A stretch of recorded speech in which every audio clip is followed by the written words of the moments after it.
Good morning, everyone. It is Thursday, October the 9th. We have been having a fair amount of rain this week, and yesterday afternoon, the skies opened up and the temperatures, because they were low, we had a little bit of sleet and slippery roads and icy cars. It was the first time in a long time that I've had to scrape the ice off of the windshield before leaving from work to go home. Thankfully, the temperature had warmed up a bit and it wasn't as solid and as hard as it sometimes could have been. Well, this morning I'd like to encourage you with a few verses from Romans chapter 12, verses 9 to 13. Paul says this: "Your love must be real. Hate what is evil and hold on to what is good. Love each other like brothers and sisters.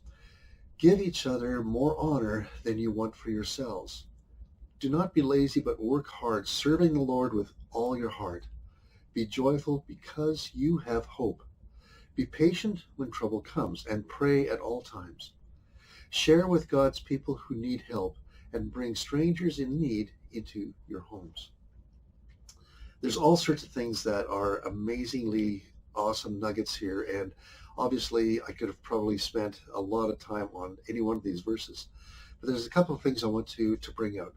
First of all, it says, love each other like brothers and sisters and give each other more honor than you want for yourselves. Now, that doesn't mean to say that we all get along with our brothers and sisters, but there's the reality that you can't unfriend your brother or sister. You can't unbrother them, or you can't unsister them. You have them as your family through good and bad. Now, sometimes there's tensions, sometimes there's challenges, but for most people, they try to get along because we're family.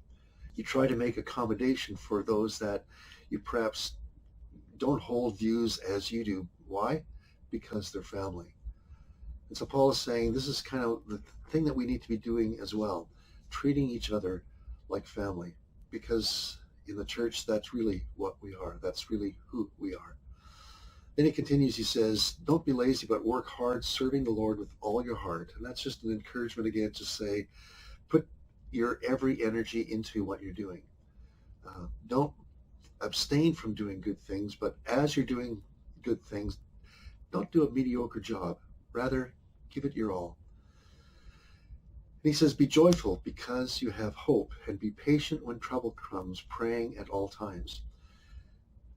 This part of the scripture is I think the quintessential part of what it means to be faithful followers of Jesus.